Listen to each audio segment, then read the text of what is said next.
Bom dia, sejam bem-vindos a mais um Boteco da História, né? Um quadro de entrevistas aqui do canal. Para quem está chegando agora e está, de repente, caindo de paraquedas, nunca participou ao vivo, eu queria apenas sinalizar que esse é um canal de divulgação científica na área de história. Então, eu sou historiadora, aí a gente está recebendo hoje também um outro historiador, né, o professor Gianni Lange, da Universidade Federal da Paraíba, que vai falar conosco, vai dar continuidade, na verdade, um debate que eu tenho trazido aqui com vocês, que é sobre a pseudoarqueologia, né? Pseudoarqueologia, pseudohistória.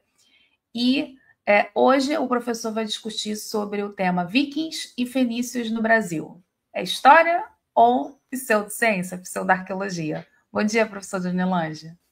Bom dia, Juliano, bom dia a todos. É uma grande satisfação poder estar aqui de novo nesse canal, né, nesse ótimo espaço para discussão, história, arqueologia, temas bíblicos e correlatos, né? Muito bom.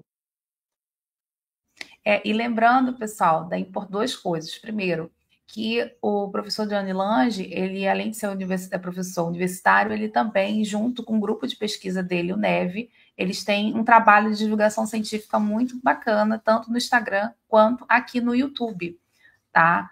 Eu estou deixando o link na descrição, mas já para quem quiser ir, não conhece o trabalho, né, do Neve, é só se inscrever, né, botar Neve, né, Neve, que vocês já encontram, ou clica aqui na descrição para estar seguindo e conhecendo o trabalho do professor. Uma outra coisa que é importante, aproveite também para já deixar um like, compartilhar esse vídeo com amigos e familiares, porque isso também ajuda aqui no trabalho de divulgação científica, né? Eu estou vendo aí que já tem uma galera aqui chegando. E só lembrando que o modelo aqui de entrevistas, né? Vocês também podem interagir com o nosso convidado. Então, fiquem à vontade aí para estar enviando questões. Eu vou estar aqui colocando o slide aqui para o professor e, né, Johnny, fica aí à vontade já para poder, né, fazer a sua apresentação e eu vou trazendo também as questões aqui do público. Obrigado, Juliana. Esse é um tema muito interessante, né? A questão, como a Juliana falou, de pseudoarqueologia, que envolve várias teses, né, e ideias sobre a presença de antigos navegadores, povos do Velho Mundo, na América, no Brasil, e que atualmente tem sido retomado. Ontem mesmo no YouTube eu vi a análise de um pastor, né, evangélico defendendo a presença do Salomão no Brasil. Então, para vocês verem que esse é um tema que agora ele está ganhando novas Eu ainda vou proporções. comentar sobre isso, eu fiquei chocada. Está tomando novas proporções, mas, na verdade, não é uma tese recente, ela é secular, na verdade, né? Então, a proposta aqui é trazer essa visão histórica de um tema que deveria, inclusive, ser mais estudado pelos historiadores, porque são ideias, e toda ideia ela tem um valor histórico, né? Tendo coerência ou não científica, né? Hoje em dia está sendo considerado algo científico, mas ele não é. Mas não é pelo fato de ser pseudoarqueologia que ela também não é um tema que deva ser debatido pelos acadêmicos, pelos historiadores, né? Então, vamos aqui ver algumas coisas relacionadas a esse tema do ponto de vista histórico. Então, vamos lá, Juliana, por favor, o primeiro slide. Como eu falei, essas teses da origem de contato ou da presença desses antigos navegadores, ela se originou no século XVI. Por quê? Quando a América é descoberta, quando a América foi descoberta, a primeira coisa que impactou os europeus foi o desconhecimento. Qual era a história desses povos nativos? Qual era a vida, o costume dessas pessoas que estavam habitando a América, o Brasil. Os europeus da época tiveram inicialmente esse choque. Né? Eles não conheciam. Então, a primeira coisa, imediatamente no século XVI, que eles tiveram como reação é usar conhecimentos que eles já tinham acima desses nativos. Então, o principal elemento de autoridade intelectual que é colocada para suprir essa ausência de informações é a Bíblia. Né? Porque a Bíblia ela era uma autoridade intelectual, né? Era uma fonte de autoridade. No século XVI e XVII se utilizava para explicar os habitantes da África também, né, certos elementos culturais. E os nativos, então, indígenas, muitas vezes eles são colocados, são defrontados com essas informações bíblicas. Né? Então, se procura sempre colocar essa falta de conhecimento em cima de elementos que você já possui. Quem estudou, por exemplo, curso de História já deve ter se deparado com aquele clássico Visão do Paraíso, do Sérgio Buarque de Holanda, né, um livro maravilhoso, que ele já coloca isso. Né? Desde a cartografia do século XV, os portugueses foram descobrindo ilhas e já vão colocando o Rai Brasil, né, que é essa ilha céltica, né, essa coisa do imaginário, porque o desconhecido ele é preenchido com informações que você já conhece. Os exploradores espanhóis vão adentrando o Amazonas, o grande rio das Amazonas, que teve esse nome porque eles encontraram com indígenas, guerreiros, que colocaram, atacaram a expedição da Orellana lá no rio Amazonas, e aí eles correlacionaram com as Amazonas do Velho Mundo, o mito das Amazonas. Então, o que, que você tem? Sempre transferência de mitos, de ideias, de imagens, de símbolos, nesse continente que começou a ser desbravado. Eles viam o animal da fauna e correlacionavam com mitos e circunstâncias e temas medievais. Né? Então, além da Bíblia, tinha outros elementos conhecidos da mitologia, da academia, que era transferido para essas populações. Mas a Bíblia sempre é um elemento de autoridade. Então, sintetizando muito dessas ideias que ocorriam no período colonial, o que nós temos? Uma grande ideia de que esses povos do Velho Mundo, por exemplo, gregos, fenícios, romanos, eles, tribos perdidas de Israel, teriam vindo na América, teriam criado civilizações e culturas e teriam se degenerado dos povos indígenas. Então, os indígenas da época de contato, que são as populações que os espanhóis e portugueses encontraram no século XVI e XVII, eram, na verdade, descendentes degenerados dessas culturas do Velho Mundo que haviam estado aqui. Essa ideia ela vai, por exemplo, ser refletida nos Mormons. Joseph Smith, na década de 1830, ele encontra o livro dos Mormons. O que é o livro dos Mormons? É a vinda de Cristo e de judeus antigos na América do Norte que trouxeram a cultura e a civilização para os nativos. Então, os Mormons, como é que eles explicam maias, todas aquelas culturas sofisticadas, astecas, anasazi, por um contato judaico de antigas populações do Velho Mundo que criaram as bases civilizacionais. Então, os indígenas do período colonial também americano seriam degenerados dessa época mais civilizada. Né? Então, o livro dos Mormons ele também pode ter essa leitura. Faz parte dessa tese decadentista que existiu na América colonial.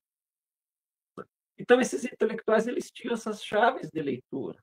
Tem um livro maravilhoso, né, o Tomelo Guermi, O Novo Mundo, que ele vai tratar dessas teses decadentistas. E essas teses decadentistas elas estão muito relacionadas principalmente com judeus e fenícios na América. A Bíblia tem a descrição de uma localidade com muita opulência, riqueza, que o Salomão teria buscado riquezas através de navegantes fenícios, que é o Ofir. Logo no século XVI, o Ofir a localidade de Ufim foi buscada na América. Né? Teve intelectuais, por exemplo, que acreditavam que ela teria existido no Peru, outros no Amazonas. Então, são chaves de leitura dos intelectuais europeus para algo que ele é desconhecido, no caso, a história dos indígenas. Com o século XVIII, a autoridade bíblica, né, você já comentou, já teve outros programas aqui no canal sobre isso, né? A autoridade bíblica ela começa a ser contrastada com as ideias da ciência moderna. Então, a autoridade bíblica ela passa a diminuir, passa a ter outros elementos que vão ser preponderantes dessa nova roupagem da tese decadentista, que é a ideia de raça, inicialmente no primeira metade do século XIX, e depois ideias colonialistas e eurocêntricas. Então, essas antigas ideias coloniais vão ser recicladas num novo patamar acadêmico para se entender o habitante da América do Brasil. Só que essas ideias difusionistas, de contato de populações do velho mundo com o novo, elas permanecem de fundo. Então, a ciência moderna, ela, de alguma maneira, se afasta dessa influência bíblica, mas ela ainda, a tese decadentista é uma ideia de fundo. E, Johnny, uma coisa que o pessoal sempre pergunta é por que os fenícios? Se é a memória ainda ligada a como grandes navegadores, ou se teria alguma outra explicação para fazer essa conexão com a Fenícia, né? Eu atribuo, é a mesma coisa que os vikings, eram os principais povos navegadores da antiguidade.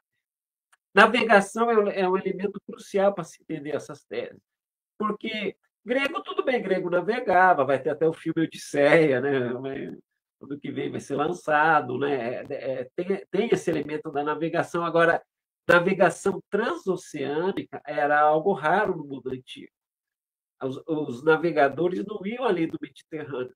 Os fenícios fizeram, isso é comprovado historicamente, arqueologicamente não, mas historicamente é comprovado. Eles fizeram a primeira viagem de transnavegação da África.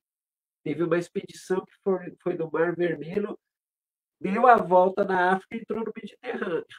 É uma navegação de cabotagem, não é uma navegação que vai no alto mar, mas é uma grande empreitada do ponto de vista de navegação. Então, os fenícios eles eram muito famosos por isso. Os vikings também. Então, eles são muito identificados com essa possibilidade de você ter chegado de um continente a outro, por essa capacidade náutica. E, além disso, os fenícios eles têm essa ligação bíblica. Né? O Salomão utilizou os serviços de fenícios.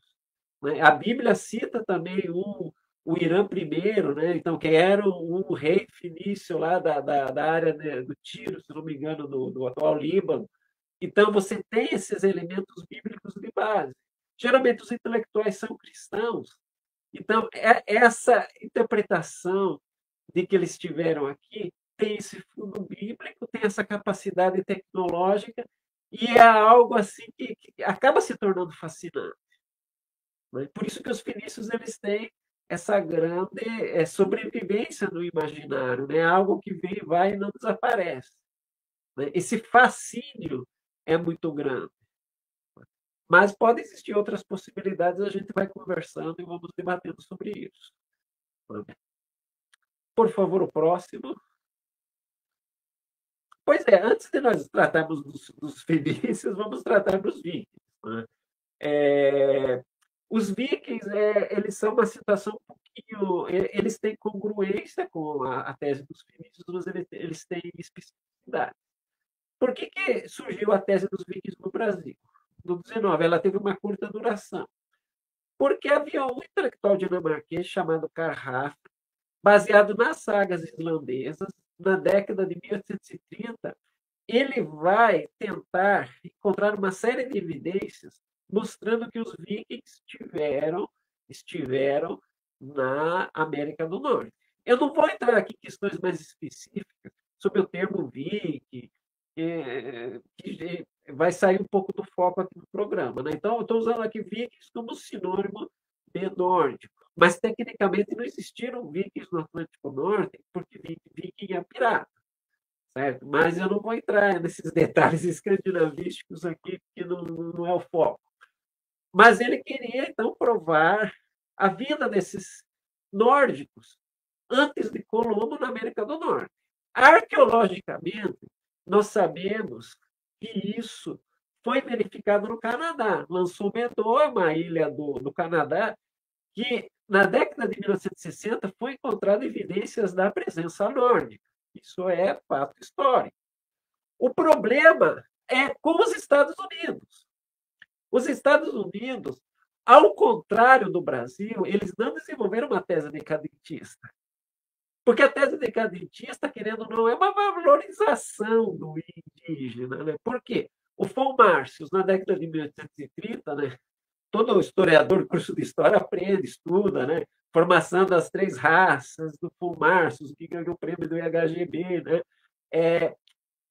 Foi o primeiro que teorizou sobre a fusão. O Brasil é uma mistura de negro, índio e branco.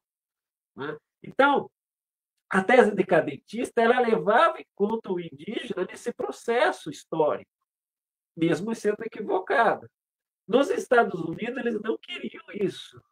Eles separavam o que era indígena do que era branco europeu. Então, eles não acreditavam numa tese decadentista no século XIX. Eles acreditavam, interpretavam que havia sinais, vestígios dessas populações brancas europeias na América do Norte, sem conexão nenhuma com indígenas. Né? Então, é uma tese de fundo racista diferente, racial diferente da que foi desenvolvida no Brasil. Né?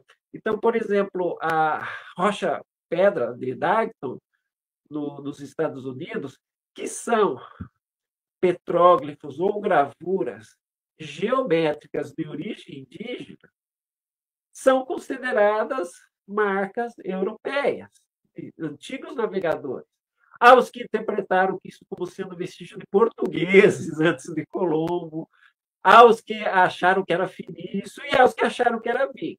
Aqui nós temos um primeiro ponto de importante de reflexão, que também tem a ver com os fenícios no Brasil, é a interpretação da arte rupestre nativa como sendo de civilizações perdidas ou de povos navegantes antigos, com base em ilustrações que são românticas. Por exemplo, se você pegar a Pedra de Darkton e ir no museu atualmente, na internet, que dispõe imagem de alta resolução, detalhada, dessas gravuras da rocha, você vê que não tem nada a ver com escrita. É uma obra puramente nativa, de geometrismos indígenas. Só que os ilustradores do século XVIII e XIX, eles davam, digamos assim, forçavam a barra para que tivesse letras, alguns até colocam o nome Carcef, né? Ou seja, a ilustração é romântica, ela não é uma reprodução fiel do real, do objeto arqueológico, ela não é uma réplica exata. Isso que é o problema. Né? A gente vai ver depois com a Pedra da Gávea. A ilustração ela cria uma interpretação mais fantasiosa do objeto em si. Né? Então, isso é uma coisa muito interessante. Depois a gente vai ver também a questão da Pedra do Ingá. A Pedra de Darkton, então, seria uma prova de que seria uma evidência que os nórdicos tiveram na América do Norte, mas ela em si não tem nada a ver com os nórdicos, não tem nada a ver com a escrita rúnica, né? Mas na imagem desses ilustradores que fazem obras de cunho romântico, né? Romântico dentro dessa ideia de mistério, século XIX, viajante atrás de objetos. Né? Então, ele não tem ainda o sentido cientificista moderno, né? de ter um método rigoroso. Outra foi a Indiana Jones, né? Desculpa te cortar, Johnny. É meio um ambiente Indiana Jones, né? A ideia de caçar relíquias. Então, é um pouco esse ambiente mais miticista mesmo, né? Que adentra essa produção dessas inscrições. mas ao mesmo tempo também tem um caráter bastante colonizador, né? Porque sempre está marcando essa ideia de que o europeu já esteve aqui, então, em alguma medida, ele não só conhece o território, mas que aquele território também pertence a ele. Tem uma ideia de propriedade aí nesse sentido, né? Perfeito, é isso mesmo. São muitas, aliás, são muitas questões que a gente pode levantar aqui, porque século XIX é uma loucura, né? Nosso século XIX, século XX, para o XX é uma loucura. Mas você tocou num ponto essencial, que é importante de marcar. A arqueologia, como nós conhecemos hoje em dia, o conceito dela já existe desde a Grécia Antiga, né? Estudo do antigo, arqueólogos, né? Mas a arqueologia moderna, ela começa os primórdios com a descoberta de Pompeia Herculano, em 1754, mas ela começa a ficar realmente científica com o dinamarquês, né? Tem que puxar sardinha para os estudos vikings. O Jens Bossou, na década de 1830, ele foi o primeiro arqueólogo profissional do mundo. Ele teve experiência de campo, teve formação em arquivos e laboratório, foi treinado, né, pela Universidade de Copenhague, que passou a pagar ele para ser arqueólogo. Ele é o primeiro arqueólogo profissional do mundo.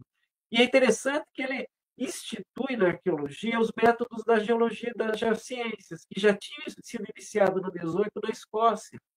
Isso eu acho fundamental para separar o arqueólogo que existia antes, que é chamado de antiquário ou antiquarista. Esse antiquarista, o Levaume e vários outros no século XVII e XVIII, esse que fez a ilustração da Pedra de Dagton, que é uma ilustração do século XVIII, como é que se caracterizava o método dele? Eles vão ler literatura, eles vão ler sagas, eles vão ler crônicas, fontes literárias, e aí eles têm uma ideia e eles vão a campo esperando que o que eles leram seja uma cópia do que eles viram no campo. Então, essa visão romântica, eles já vão com uma ideia e aí eles encontram um objeto e eles colocam essa ideia. Isso aconteceu, por exemplo, com as inscrições de Runamo na Suécia. São sulcos, formações naturais do sul da Suécia, que durante o século XVIII e XIX foram consideradas runas, celebrando antigos reis, né? Todo mundo se empolgou, os antiquaristas. O Ian Sul foi lá, ele fez uma cópia em gesso, já é um método científico moderno, né? Fez uma cópia, levou para análise em laboratório e determinou isso é formação geológica. Ele tinha conhecimento geológico. Isso é uma formação natural, gente. Isso não é runas feitas por vikings. Então, isso eu acho uma quebra de paradigma. Nova metodologia que é criada na geologia, que é fundamental, o uso da geologia. A gente vai ver isso nessa questão, por exemplo, de micas e fenícios no Brasil. Né? As pessoas vão para campo, elas veem blocos alinhados em Santa Catarina, acham que é megálito. São formações naturais, assim como a Pedra da Gávea é uma formação natural. Isso já foi pesquisado por geólogos. A arqueologia ela precisa do método geológico. Isso é algo fundamental para demarcar o que nós entendemos hoje por arqueologia moderna, uma arqueologia científica. Só que nessa época ainda não existia isso.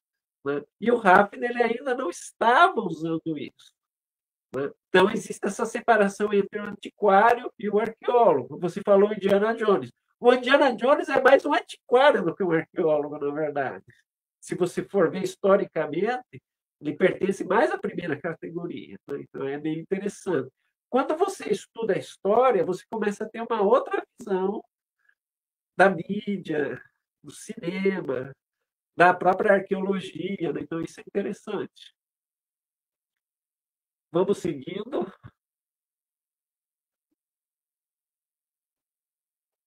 Aqui a gente entra nos grandes temas, né, da pseudo-arqueologia moderna. Os cariocas conhecem muito bem, que é a famosíssima Pedra da Gávea. Eu adoro a Pedra da Gávea, não dá para negar que ela é fantástica. Mas vejam, gente, Pedra da Gávea, ela só tem a careta de uma pessoa se você olha de certo ângulo, que é o ângulo das fotografias, dos filmes, né? Ó, que aparece o olhinho, o nariz. Se você olha na outra face, é tudo torto. É tudo torto. Então, quer dizer, você precisa entender que a Pedra da Gávea é uma formação natural. Se ela fosse uma escultura, ela teria a simetria dela como um todo. Segunda questão, como é que, se você já foi, já viu a Pedra da Gávea, como é que navegantes, povos, antigas populações teriam feito uma escultura desse tamanho, nessa altura? Já imaginou a quantidade de andames de madeira, eles cinzelando? Gente, seria uma obra colossal, teria que ter cidade, teria que ter postos.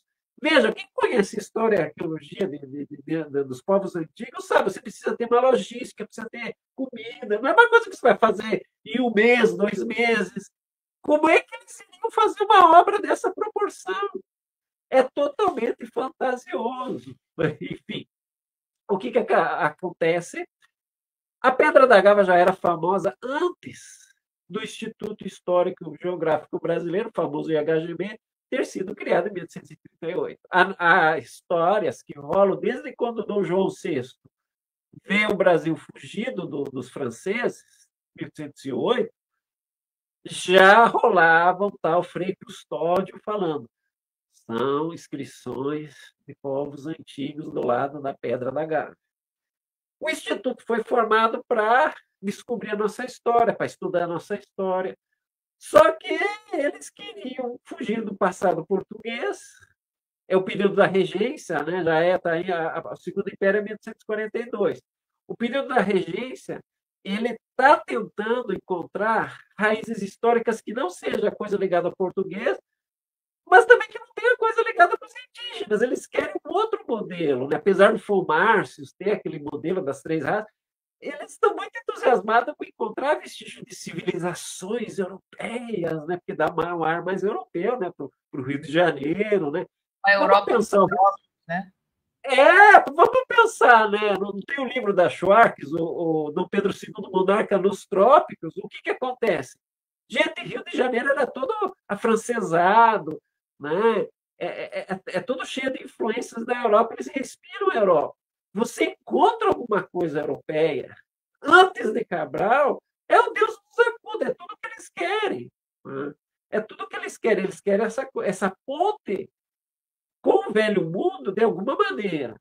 Né? Então, logo que o IHGB é a primeira grande expressão institucional de história no nosso país é fundada, eles já vão atrás disso. E eles já fazem uma expedição e vão lá atrás da Gávea para ver se é verdade, não é. Mas olha que interessante. O que acontece? Logo no primeiro número da revista do IHGB, de 1839, eles publicam um relatório da Pedra da Gávea. Foi uma equipe lá, e o que a equipe declarou? Gente, não temos condições de dar uma resposta. Não sabemos se é antrópico, se é humano ou se é natural. A gente não conseguiu chegar a uma resposta. Só que qual que é o problema? Na mesma revista foi publicada uma ilustração de um artista reproduzindo esses sulcos. Se você pega a fotografia dos sulcos, você vê que são reentranças naturais. É realmente uma formação natural. Só que o problema é que a ilustração que foi publicada na revista do IHGB, vocês percebem que em volta das letrinhas tem um nicho que é branquinho, que é mais claro? Isso dá para perceber. Ele coloca, né, um embranquecimento. Os sulcos, eles têm um tipo de letra, parece letra mesmo, ou seja, a ilustração que o IHGB publicou, ela não é uma cópia idêntica do real. Ela é uma visão romântica e ela vai fazer com que as pessoas realmente acreditem que é uma inscrição. Apesar do relatório dizer que não chegamos a nenhuma conclusão, a ilustração perdura no imaginário. As pessoas começam a ficar vidradas nisso, né? Olha, que interessante. Né? E é o que acontece. Por favor, o seguinte.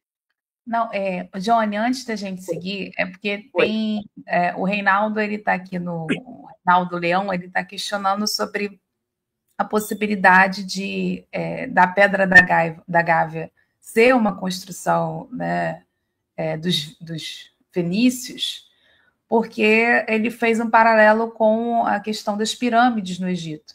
Mas só para sinalizar que são posturas completamente diferentes, como você mesmo falou. Teria que ter resquícios, né, materiais, evidências de ocupação humana para poder ter uma obra desse tipo, né? Porque, afinal de contas, é a intervenção do homem sobre a natureza. Então, ele está adulterando, ele está intervindo. Então, cadê os remanescentes materiais dessa presença humana nesse território, não é isso? Juliana, isso é fundamental. Sem vestígio, você não pode, né, demonstrar nada.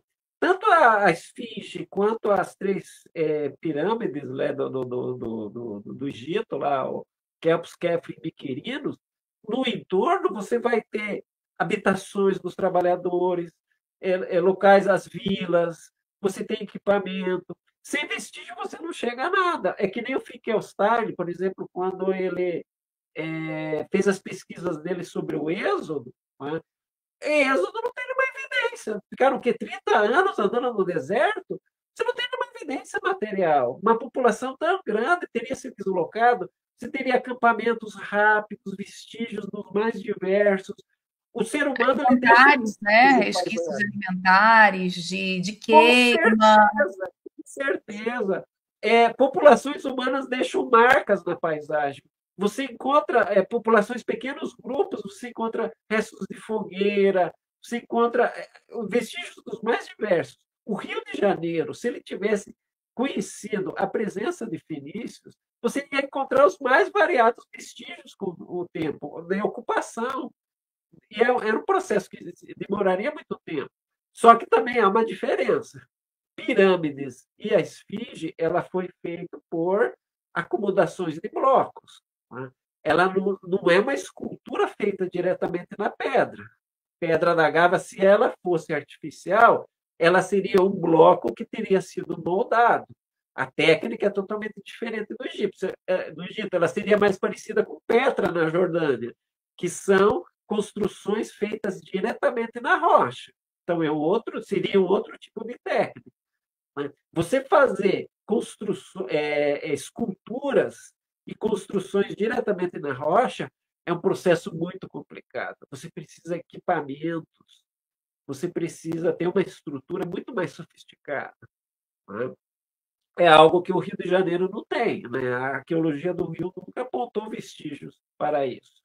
Né? Então, já teve pesquisas de geólogos. O Globo, na década de 1995, ele fez uma grande ajuntamento de pesquisadores, arqueólogos, geólogos, pesquisadores dos mais diversos. Eu fiz a consultoria histórica, mas por e-mail, né, sobre a Pedra da Gávea. E ela publicou várias matérias, né, sobre os pesquisadores, mas não adianta, a Pedra da Gávea ela tem realmente essa mítica, e é algo que é difícil de você quebrar essa mítica. Mas, como eu falei, quem vai para o Rio de Janeiro e vai conhecer a Pedra da Gávea, essa artificialidade ela depende do ângulo. Tem ângulos que você olha, realmente você percebe que está tudo torto, que é erosivo. É só um certo ângulo que realmente parece, lembra o rosto humano. Né? Então, é uma coisa também que tem que ser levada em conta. Tem uma outra pergunta aqui também do lingote de cobre do Nani, que é membro também. Ele está perguntando o seguinte: colocar vikings e fenícios no Brasil é como colocar os astronautas na Suméria? Com certeza. Para mim é o mesmo, é algo sem evidência, é algo não fundamentado, e é fantasioso, com certeza. Né? A UFO-arqueologia, ou astroarqueologia, com a tese de fusionista, elas são coisas assim paralelas. Né? Então, inclusive, há pesquisadores como André de Pierre no Brasil que atacam nos dois frontes. Fenícios no Brasil e astronautas no nosso passado, né? Ufologia. Então, se percebe que elas têm coisas em comum também. Né? Mas vamos seguindo, Vamos lá. que tem muita coisa. Pois é, então, da Pedra da Gávea, o que que acontece? Teve um intelectual, Rocco Sushi, que ele já, em 1839, ele manda um relatório para o IHGB, dizendo que as inscrições da Gávea seriam feitas por hunos. Ele chama os vikings, os nórdicos, de povos hunos, né? E que a inscrição seria única. Aí o que, que acontece? Os intelectuais eles se entusiasmam muito com isso. E aqui nós chegamos no grande mito arqueológico brasileiro, a famosíssima cidade perdida da Bahia, o famosíssimo manuscrito 512, o documento mais acessado na história da Biblioteca Nacional até hoje, né? Você falou do Indiana Jones, a pré-história do Indiana Jones, o Percy Fawcett foi atrás do manuscrito na Bahia, pesquisou, depois ele desaparece no Mato Grosso em 1925. Bom, enfim, dava para fazer uma live só sobre a cidade perdida da Bahia, não dá para me entusiasmar muito, não. Mas o que, que acontece? A revista do IHGB publicou, no segundo volume, era semestral, no segundo semestre de 39, o manuscrito 512 integralmente. O que, que é essa cidade perdida da Bahia? Ela é um manuscrito datado de 1756, que foi encontrado na Livraria da Corte, né, a antiga Biblioteca Nacional, por um membro do IHGB, relação antiquíssima da descoberta de uma povoação sem moradores que se descobriu no ano de 1756. Que entre os rios Paraguaçu e Una, na Bahia, um grupo de expedicionários teria descoberto uma cidade despovoada, com pirâmides, com praças. Né? Eu fiz um artigo, publiquei na revista a Brasileira de História em 2002, faz tempo, sobre a cidade perdida da Bahia. Possivelmente, ela foi influenciada pela descoberta de Pompeia Herculano. O intelectual brasileiro, eu coloco até os prováveis, né, autores, eles ficaram muito entusiasmados com essas descobertas na Itália e eles transferiram isso para a Bahia. O Brasil tem muito folclore de cidades encantadas, ele tinha muito folclore. Né? Então, ele congrega um pouco do folclore com esses relatos arqueológicos da Itália do século XVIII. Enfim, quando isso cai na mão do pessoal do IHGB, eles ficam literalmente loucos. Né? O documento, Juliana, ele não tem aquele caráter do Walter Raleigh, do Eldorado, daquelas coisas assim mais mitológicas, de documentos mais medievais que foram publicados no Brasil em inglês em 16 e 17, que é mais fantástico. O relato é muito realista, Juliana. Quem lê, ele é fascinante, porque quem lê parece mesmo que descobriram de verdade. Ele é muito realista, é muito realista. Então, isso cai como um verdadeiro tsunami na cabeça do IHGB. No momento que isso é publicado, aí todo mundo começa, né, a querer saber quem que fez essas construções. Quem que fez? Como o SUS tinha mandado o relatório para o IHGB, os vikings passam a ser os supostos autores da localidade. E os franceses compram essa ideia. Tem vários intelectuais, há livros, artigos em Paris e no Rio de Janeiro que publicam afirmando que seria então uma cidade viking. A estátua que é avistada na cidade seria uma referência ao deus Thor. Né? Essas inscrições que teria o manuscrito coloca que foram encontradas na cidade, elas são interpretadas como sendo runas. Né? Então, você tem aqui dois elementos: a cidade perdida e o relatório da Gávea. Só que acontece que o IHGB não queria ficar só no disque-disque. Eles queriam ir para a prática. Então, pagaram um expedicionário chamado Cônego Benigno de Carvalho. Vamos ver se essa cidade existe mesmo. Ele rodou vários anos no interior da Bahia, não encontrou nada. Alguns dizem que ele morreu louco. Nos relatórios dele, ele encontra relatos de cidades encantadas, folclóricas, né? Mas, enfim, a missão dele durante vários anos, é subvencionada pelo IHGB, mas não dá em nada.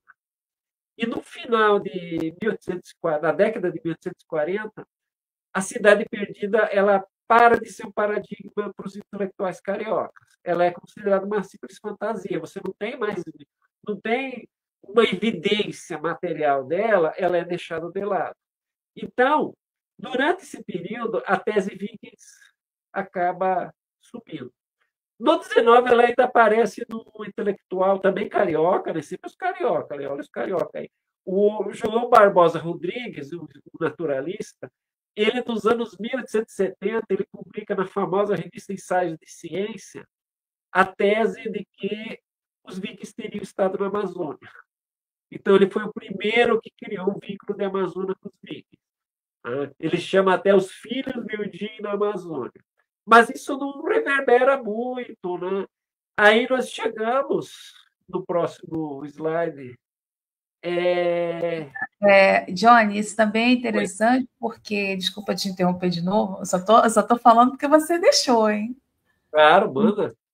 Mas porque também revela uma tese de que os povos aqui, os povos autóctones, ou seja, que estavam aqui, eles são completamente incapazes de produzir sociedades, história. Também tem um debate sobre a ideia do que é história aí por trás, né? Porque se precisa sempre dos vikings ali, dos fenícios, ou seja, algum povo, entre aspas, mais desenvolvido, né? Também tem uma ideia aí, talvez, de uma espécie de um darwinismo social, que é próprio também desse ambiente, né, da virada do 19 para o 20, essas Com ideias racialistas, que eu acho que é importante, porque o pessoal está falando aqui de Ratanabá, né? O pessoal está comentando, como fazendo paralelos com Ratanabá. Porque eu acho que é importante também sinalizar que tem uma ideia por trás aí de inferioridade de outras culturas, ou seja, a ideia de que elas nem são culturas, na verdade, nem são história ou qualquer, né, coisa do gênero. Perfeito, é isso mesmo, Juliana, porque o que a as teses ufo-arqueológicas têm em comum com a difusionista? É isso que você falou.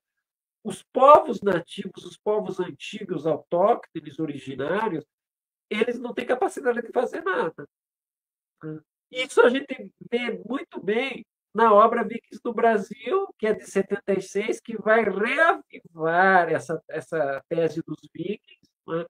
O Jacques de Maillet era um acadêmico, ele serviu a SS na França, né? Então ele era um radical de direita, supremacista, e ele vai morar na Argentina, no início dos anos 1970. Lá ele dirige um museu, ele tem apoio do governo, lá do Perón, né, tudo mais. Ele é o radical, né? Os vikings teriam originado todas as culturas da América do Sul. Os incas, na verdade, são populações nórdicas que se estabeleceram no Peru, que formaram, né, tudo que a gente conhece lá, os incas. Os indígenas brasileiros, eles também seriam versões degeneradas, né, dessas populações que entraram. Ele tem a ideia de que no Brasil teria vários entrepostos comerciais no Rio, no Maranhão, em Florianópolis, né? Então teria bases. Ele faz uma confusão entre formações geológicas com formações antrópicas, né? No litoral, se você estuda, por exemplo, o litoral brasileiro, você percebe que tem várias formações geológicas naturais de material erosivo litorâneo, são grandes blocos, alguns apoiados, encaixados com o outro, que é típico do litoral. Né? Típico do litoral. Ele vai dar uma interpretação como sendo vestígios vikings. Né? Então, também é uma questão de falta de conhecimento geológico, como eu falei. A geologia ela é muito importante. Em outras questões, ele interpreta pinturas naturalistas da arte rupestre como sendo vikings. Então, ele vai dar uma outra interpretação para a arqueologia, para o passado brasileiro, mas no radicalismo. Os verdadeiros criadores de cultura e de tecnologia e ordem social foram os nórdicos na América do Sul. É interessante e trágico, né, claro, que essas ideias dele vão hoje ecoar em grupos ligados à extrema-direita, ao supremacismo, ideias conservadoras, por exemplo, é muito forte na Argentina, de Santa Catarina. E como o Maia também era um teórico dos templários na América do Sul, cai como uma luva, porque esses grupos geralmente são conservadores, são católicos de ultradireita. Então, eles tanto acreditam que vikings e templários teriam estado no Brasil. Né? Então, essa tese acaba servindo para as ideias políticas deles. E também o que une todos eles é que todos eles são bolsonaristas. Né? Então, é muito interessante perceber essa conexão entre política, ideias sobre as populações originárias. Né? Então, infelizmente, a pseudo-arqueologia atual, ela, no Brasil, ela está muito ligada com a questão política e identitária. Né? Diferente um pouco do século XIX. Então, atualmente, ela tem essa ligação muito grande com essa questão política. Claro que isso daí vai originar filmes, quadrinhos. Eu não vou entrar aqui em maiores detalhes, porque ainda a gente tem os fenícios, né? Então não vai dar tempo. Né? Então ainda tem os fenícios, temos que prosseguir. Fenícios no Brasil, como eu já falei antes, é a ideia mais secular do Brasil dessas populações. Né? Aqui tem uma ilustração muito bonitinha no jornal aqui da Paraíba. Você tem o estado da Paraíba, né? Esse pontilhamento é o estado da Paraíba, cercado dentro por 3 navegantes fenícios. Né? Então, se percebe que essa ligação muito grande dos fenícios com o estado da Paraíba. O porquê disso? A gente vai descobrir agora, no próximo slide. O que acontece? A 1 hora, mais ou menos, de João Pessoa, nós temos um dos sítios arqueológicos de arte rupestre mais conhecidos e mais importantes do Brasil, que é a Pedra do Ingá. Teve até um episódio do Alienígenas do Passado só sobre a Pedra do Ingá. Então, vocês veem como é importante, né? Como ela é celebrada. Ela é um bloco que tem o que se chamava antigamente de petróglifos, né? São gravuras que têm motivos naturalistas e motivos geométricos. Arqueologicamente, ela pertence à tradição cariri, uma tradição de arte rupestre que é muito comum no Nordeste. Você vê a repetição de alguns motivos e de alguns símbolos gravados na rocha em outros blocos. Mas Ingá realmente ele é fantástico. O monumento em si é maravilhoso. Mas todas as pesquisas de quem é especialista em arte rupestre chegaram a essa conclusão que realmente é indígena. Só que as interpretações é que são variáveis. Por que Ingá foi feito? Aí você tem as mais diversas teorias. Só que como o Ingá já era conhecido desde o século XVI, XVII, né, uma cena, um motivo gravado em Ingá logo chamou a atenção, que é o que se interpreta como sendo um candelabro. É essa figura aqui do meio, né, que tem esses bracinhos curvos, que eles começaram a interpretar como sendo um candelabro judaico, porque os judeus têm, em várias representações do mundo, na cultura material, um candelabro com 7 velas, 7 braços. Vocês veem que não tem 7 bracinhos, né? Tudo bem, não é um candelabro judaico, mas é interpretado como sendo um candelabro. E aí o candelabro judaico liga imediatamente com a Bíblia. Mas como é que o judeu veio parar aqui? Por causa do Salomão e dos fenícios. Né? Então você vê que é uma coisa muito antiga.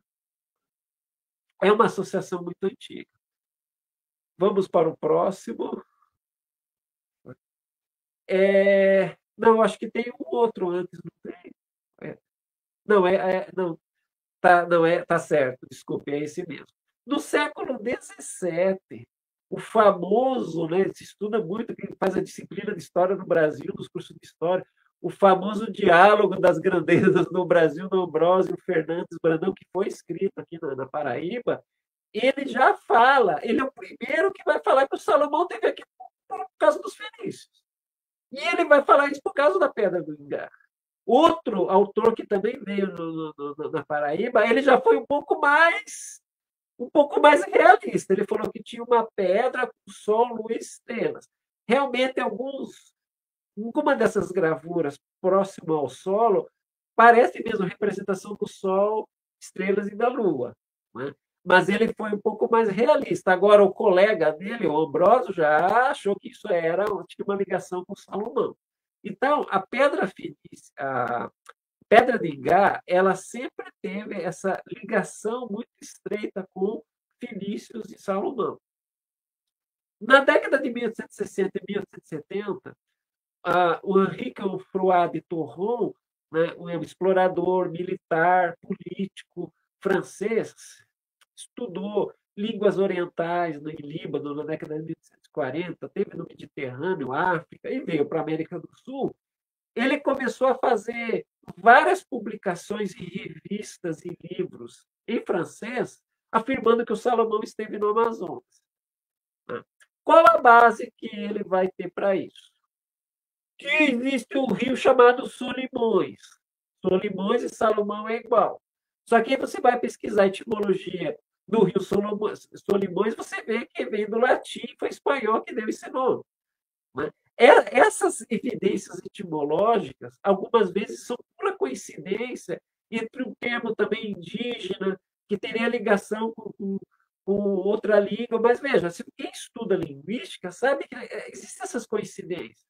Né? A pessoa que tem uma certa erudição, às vezes ela vai encontrar uma língua indígena, uma língua chinesa ou africana, palavras que são quase iguais, mas que têm, na verdade, uma origem etimológica totalmente diferente. É uma coincidência essa proximidade. Então, esses estudiosos difusionistas, eles vão apelar muito para a etimologia. Mas, veja, a etimologia histórica não é uma base para evidências históricas. Não constitui uma base. Para você realmente ter uma evidência de que um povo esteve aqui no Brasil, você tem que apelar para evidências históricas e arqueológicas. A etimologia é um campo muito frágil, ela não se sustenta. E é um dos grandes evidências que eles apresentam. Porque fora a Bíblia e fora essas coincidências etimológicas, você não tem mais nada. Mesmo assim, em 1876, o governo do Amazonas vai publicar uma tradução do livro do Turro. Né? Então, já mostrando, nossa, nós temos esse passado aqui. Olha, o Salomão esteve aqui no Amazonas, né? Que bom, né? Então, você já tem essa ligação. E nesse contexto, em 1872, nós temos a famosa inscrição fenícia da Paraíba, que é o próximo slide. O que acontece?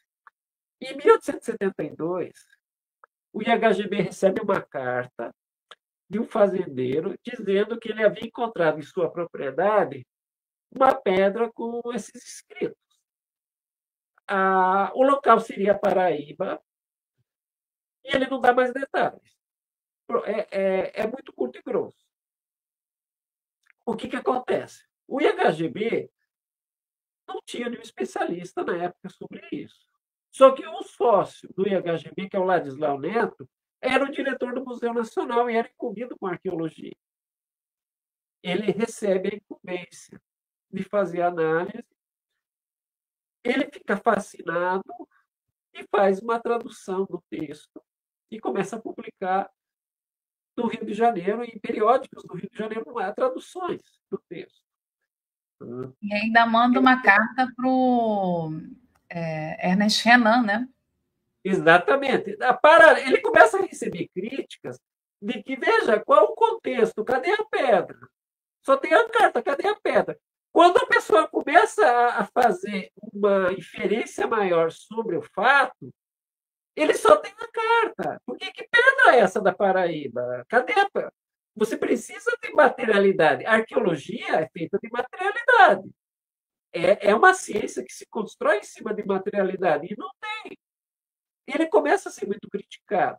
Então, apesar de ele ter feito as traduções, se entusiasmando todo, ele manda para especialistas na Inglaterra, Alemanha e França. Os 3 centros dizem que é uma fraude.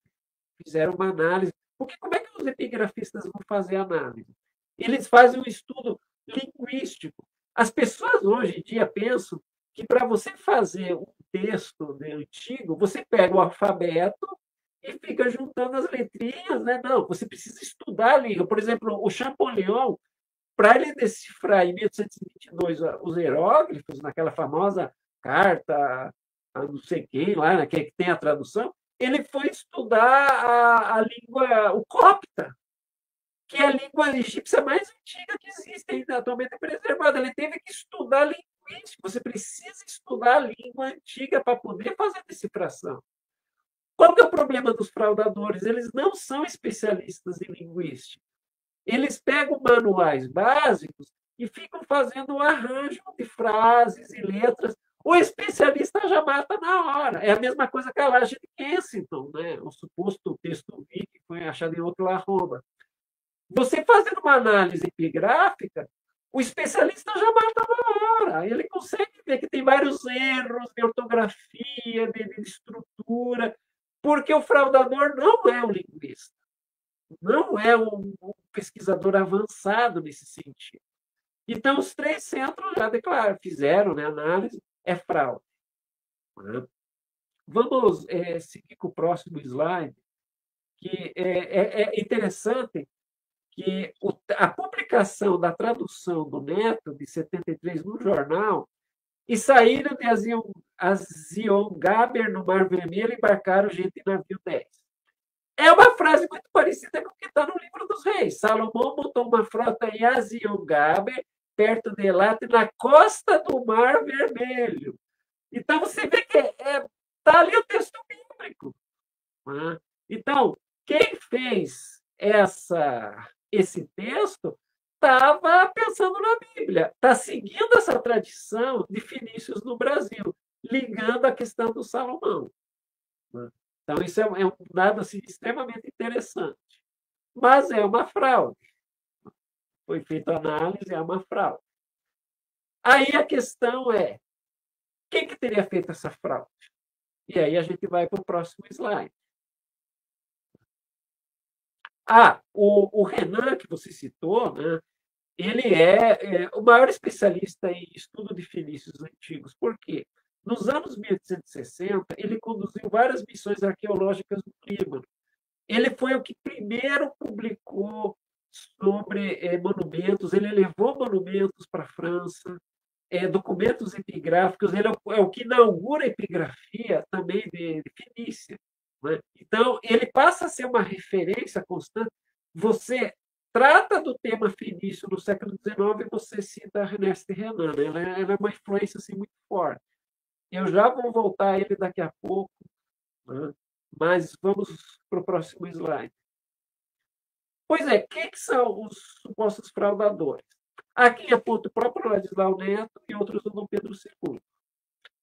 Eu estudei a trajetória biográfica do Ladislau Neto, a obra dele. Né? Ele tem a primeira grande sistematização da arqueologia brasileira, publicada na revista do Museu Nacional em 1875. Ele era partidário dos Incas no Brasil. Então, ele tem essa coisa de tentar encontrar uma civilização, né? Mas eu acho que ele caiu nessa história mais de ingênuo. Ele se deixou levar. Dom Pedro II era orientalista, amador, né? Ele estudava hieróglifos, Egito, fez expedições para o Egito, estudava o hebraico antigo, mas eu não vejo muitas evidências nesse sentido. O meu favorito para essa fraude da pedra fenícia é um cartógrafo que fez escavações arqueológicas, é o Conde de La Hire. O que acontece? Ele escavou em São Marquês de Santa Catarina, meados dos anos 1860, e ele enviou um relatório para o IHGB, que foi publicado uma resposta em 1865. O Barão de Capanema questiona as datações, questiona a análise cultural que ele faz, basicamente questiona todo o trabalho dele. E ele não deve ter gostado muito.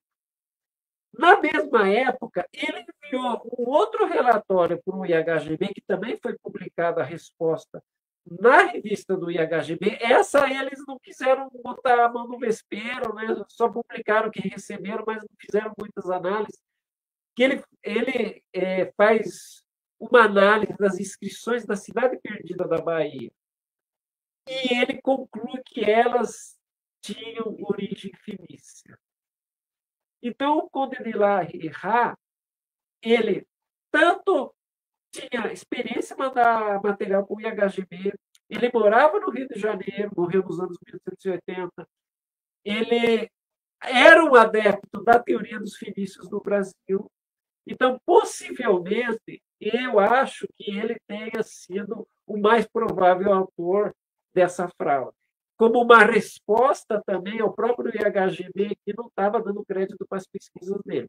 Mas é algo que também não é conclusivo, não tem uma evidência concreta que ele seja realmente o autor.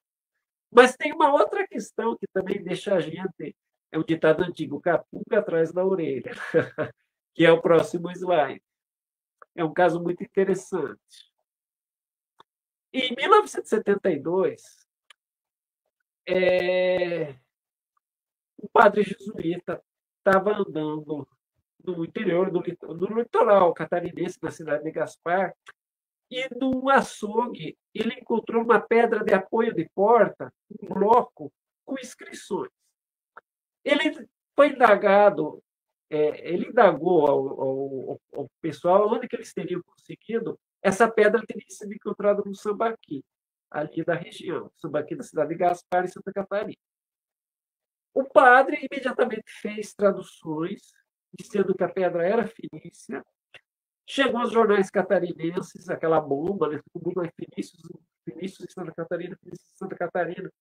E aí o governo, os órgãos acadêmicos pressionaram o arqueólogo que era responsável pelas escavações do Sambaqui, no litoral catarinense, que é o padre Alfredo Hor, que analisasse, desse o veredito. Né? Ele tirou uma cópia e enviou para um especialista dos Estados Unidos chamado subiu. É Cross, eu me lembro do sobrenome dele, Cross. Eu acho que sumiu o texto que estava ali em cima, eu não sei o que aconteceu, mas enfim, o Cross fez uma análise, depois ele publicou essa análise, é uma fraude, e o fraudador, olha que interessante, o fraudador teria se inspirado num bloco de inscrições autêntico chamado KI-31, que é a famosa Baal Líbano, que foi descoberta em 1874 e publicado em francês em 1876 por Ernest Renan. Quer dizer, essa pedra já era conhecida nos anos 1870. É muito próximo da época da inscrição da Pedra da Paraíba de 72. O Ira, ele era francês, ele lia em francês, ele estava atualizado com as publicações e ele fazia escavações em Santa Catarina do Sambaquis. Ele havia estado no Sambaquis, né, nos anos 1860 fazendo escavações. Então, existe a possibilidade de que ele também tenha sido fraudador da Pedra de Gaspar e colocou esse bloco no Sambaqui. Isso, claro, também é conjectural, isso depende de maiores pesquisas. É um prato cheio, né? Pena que no Brasil não tem pesquisadores de epigrafia fenícia, é um prato cheio. Bom, mas vamos lá. Em 1930, nós temos a publicação de um livro de um diletante, um amador, um comerciante que era historiador amador, diletante, lá de Manaus, Inscrições e Tradições da América Pré-Histórica. O livro é muito fantasista. Ele vai pegar arte rupestre, basicamente estudo de arte rupestre naturalista, que nem essas caretinhas que tem, e ele vai decodificar em inscrições fonéticas. É um delírio total. Né? É um delírio total. Essa obra teve uma tese de doutorado que analisou ela do ponto de vista da recepção, lá na Federal do Rio Grande do Sul, né? Uma tese maravilhosa, então, que analisa essa questão da recepção dos fenícios na obra do Bernardo da Silva Ramos. Ele possui a mais famosa tradução das inscrições da Gávea, que é Tiro Fenícia Badizir, primogênito de Jetbaal. Mais uma vez, a ligação com a Bíblia. Né? Então, vocês veem que fenícios, Bíblia, no Brasil sempre caminham juntos. Vamos para o seguinte.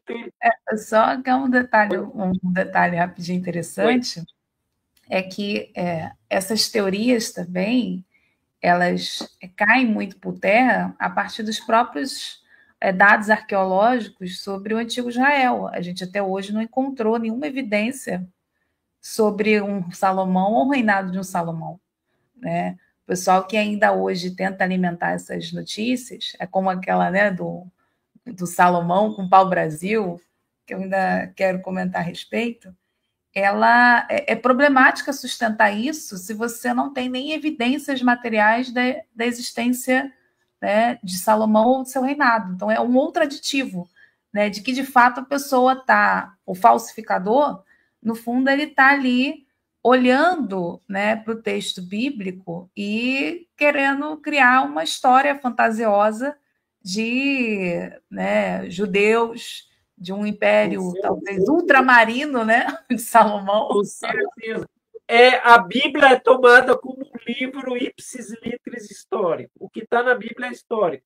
É muito interessante que, por exemplo, quando você vê interpretações que nem o Maé, de que algumas pinturas de seres humanos com chifre que tem na arte rupestre do Paraguai é uma evidência de vikings. Vikings nunca usaram emos com chifre, isso é uma coisa do imaginário do século XIX, que foi popularizado. Então, se percebe que é uma falta de conhecimento histórico e arqueológico matriz que é repassada no vestígio pelo pseudo-arqueólogo. Então, é muito interessante. Você já toma a Bíblia como algo histórico, mas a Bíblia em si tem elementos que não são históricos. Né? Mas aqui é só para ilustrar rapidamente, né, como também os fenícios eles tomam proporções fantásticas. Né? Tem filme do Zé do Caixão dos anos 60, eu nunca consegui imagens, né, mas eu assisti o filme, mas eu não consigo imagens. Da Pedra da Gávea Fenícia, o mais famoso é o filme do Roberto Carlos, de 70. Vocês estão percebendo que essa estatueta ela está perfeita, é uma coisa que eu sempre observo. A estatueta ela tem proporções, o rosto, é uma caretinha, é realmente uma estátua. Só que a Pedra da Gávea não é assim, gente. Se você for ver todos os ângulos, ela é toda torta, não é essa perfeição simétrica, né? Então aí você vê que não força uma barra. Né? Tem um livro, a primeira edição de um livro do intelectual austríaco, que ele vai morar no Maranhão, né? O Ludwig Schoenhagen, né? Popularmente conhecido como Ludovico Chove-n'Água, né? Lá pelos maranhenses. Ele faz um livro da antiga história do Brasil tentando mostrar que os fenícios teriam estado no Brasil. Mas o livro é completamente fantasioso, ele toma 7 cidades que são formações naturais, né? Ali no estado do Piauí, como sendo todo construído pelos fenícios. Né? Quer dizer, é um misto de fantasia, de delírio e de continuidade de todas essas tradições por um pesquisador amador, mas que não tem uma estrutura sólida de argumentações e evidências, mas que na cultura popular, né, na pseudo-arqueologia, consegue ter uma sobrevida muito grande. Aí nós chegamos no YouTube. Nossa, YouTube dava para fazer uma tese de doutorado com tanta coisa que tem no YouTube. Né? Há alguns anos, 2 anos atrás, foi descoberto na Tunísia um mosaico que vem sendo colocado como uma evidência de que os fenícios conheciam o Brasil. O que acontece? Esse mosaico, supostamente lembrando a bandeira do Brasil, em primeiro lugar, ele é datado do século IV depois de Cristo. Como é que vai ser fenício, gente?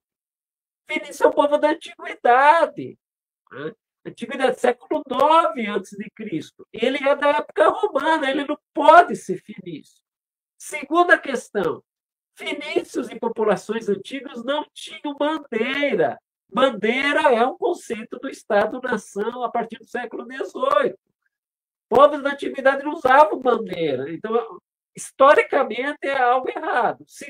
Terceiro, A bandeira do Brasil ela é uma evolução em cima de bandeiras portuguesas. Nós temos a bandeira do Império Português, nós temos a bandeira do Império e temos a bandeira da República. A bandeira da República vai tirar a esfera armilar, vai tirar o café e não sei o que do lado, ela vai deixar só o losango, o círculo e colocar a ordem e progresso. Né? Então, é óbvio que quem estuda também essa coisa de bandeira percebe que não pode ter sido uma cópia, né, de uma invenção da republicana.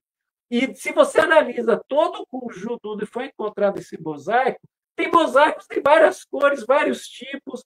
Eles pegam o mosaico isolado e comparam com a bandeira do Brasil. Quer dizer, você tem que ver o contexto onde isso foi encontrado também. Ou seja, de evidência não tem nada.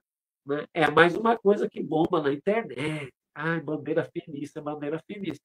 Tem outros casos, né? Por exemplo, esse tal de personagem Barzilai, que aparece na Bíblia. Há uma evidência que eles conheciam, tinham conexão com o Brasil. É uma comparação que é pura coincidência. Etimologicamente, são coisas totalmente diferentes. Né? Brasil, brasileiro com Barzilai, mas aí eles novamente apelam para essas coincidências. E o último slide, que também não dá para ficar analisando muito, porque é muita quantidade, são os teóricos que defendem a presença de fenícios no Brasil. Né? O que todos eles têm em comum? Todos são bolsonaristas, né? Que coincidência. Fico apelando, então, para essa coisa da Pedra da Gávea, a bandeira que foi descoberta lá no mosaico, que é interpretado como bandeira. Né? Desses, o mais proeminente é o André de Pierre, né? Então, que tenta encontrar evidências, mas, na verdade, ele recicla já ideias que já há muito tempo que estão sendo contestadas. Mas a internet, eu acho que atualmente, pós-Covid, ela é um local, o YouTube, principalmente, é um local que dá autoridade a pessoas que têm uma boa oratória, às vezes, né? Tem assim, um visual, tem uma estrutura e acaba cooptando antigas teorias e as pessoas não têm uma maior, digamos, investigação, maior conhecimento sobre o tema. Né? Enfim, é difícil dar uma resposta por que faz tanto sucesso isso hoje em dia, com tantos trabalhos que tem de historiadores, de arqueólogos. Quer dizer, hoje em dia é muito fácil você acessar informações das mais variadas. Né? Na nossa época, quando a gente era graduando, era tudo mais difícil, né? do ponto de vista da academia. Hoje em dia, tudo é acessível, mas, ao mesmo tempo, você tem uma grande quantidade de informações equivocadas. É aquilo que não tem um direcionamento, né, de fato, né? Até o livro organizado pelo Jim Pinsky, né, Novos Combates pela História, no fundo ele traz essa reflexão da ideia de que transformaram, né, a história, a arqueologia em dar pitaco, né? Então isso também é um ponto importante, ou seja, a história é uma mera opinião, a arqueologia é um achismo, sem de fato se problematizar o que é, enquanto ciência, o que é história, o que é arqueologia, e ao mesmo tempo são falas, né, são colocações de pessoas que acabam, no fundo, criticando a ciência. Né? É uma postura anticientífica, anti-academicista, anti-educação. Então, acho que também isso é importante ser frisado, né, Johnny? Porque é a gente remando contra a maré frente a falas que vão contra, né, a toda uma postura, todo um balanço historiográfico, biográfico, uma série de décadas de pesquisa, né, alguns casos até séculos, né, porque se já se conclui desde o século XIX que são falsificações, então a gente está falando aí de pelo menos dois séculos de trabalhos acadêmicos nesse sentido. Com certeza, mas a questão racial, ideológica e política também pesa muito. Eu já vi nesses canais, por exemplo, eles desprezarem. O arqueólogo brasileiro não tem trabalho de relevância, fica só trabalhando com coisas indígenas, né? Tem gente que trabalha a vida inteira com sambaqui, escultura material de sambaqui, tupi-guarani, então são artefatos líticos, né? Não são assim, eles acham que não tem importância. Então, porque na verdade eles não têm uma identificação positiva com a cultura indígena, com o passado indígena. Eles não querem esse passado indígena. Eles querem um passado europeu ou ligação com o velho mundo, porque supostamente vai ser mais civilizado, vai ser superior, é uma ideia de superioridade e inferioridade. Né? Então, isso é uma coisa muito forte. Mas nos Estados Unidos, para você ter uma ideia, dava para fazer um curso só sobre isso. A quantidade de falsificações epigráficas, tanto de Fenícios quanto de Vikings, é uma loucura. Só de Fenícios, eu citaria umas 8 falsificações famosas, e de Vikings umas 10. Porque os Estados Unidos eles querem ter esse passado. Então, a fraude, no caso, a falsificação, ela acaba sendo um caminho mais curto e direto para isso. Né? Então, desde os anos 1830, você acha esse tipo de artefato. Aí os arqueólogos vão fazer uma análise da falsificação. Então, mais do que no Brasil, lá tem muito essa coisa da falsificação arqueológica. Né? E fora outros temas também. Né? Então, é muito forte. A ideologia, ela força você, a ideologia política, racial, a apelar para a falsificação para você provar essa tua visão do passado.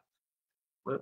Mas aqui no Brasil também já está começando. Por exemplo, a Dáquila Pesquisas, lá do Urandir, né, nos últimos vídeos, eles colocaram os artefatos que foram encontrados em Ratanabá, não sei aonde, são esferas douradas, né, metálicas, eles não dão o contexto que é isso, mas você vê que é falsificação, com outro contexto também. Você tem que começar a apelar para isso, porque o que vai justificar a tua opinião? Eles precisam de materialidade. Né? Então, estão apelando também para a falsificação, porque só os argumentos dele não são convincentes. Né? Então, eles começam a ir por esse caminho também.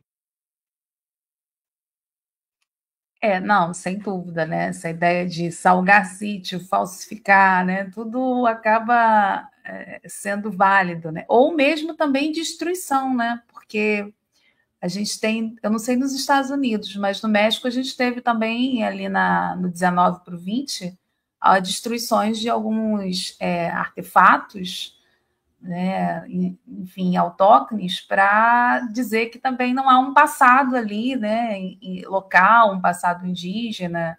Também tem esse aspecto da ideia, de novo, né, desse passado europeu, então eu preciso apagar, né? Então, não só apagar no sentido de fabricar, mas de destruir. Às vezes o passado atrapalha, né? A Record fez filmagens em Minas Gerais, né, de séries bíblicas dela, e numa determinada filmagem pegaram os painéis de arte rupestre e eles destruíram para que não aparecesse na filmagem. Há uns anos atrás ficou famoso. Então, às vezes o patrimônio incomoda, né? Então, você acaba adequando, com certeza tem isso. Tem isso também. Bem, eu não estou vendo aqui mais perguntas do pessoal.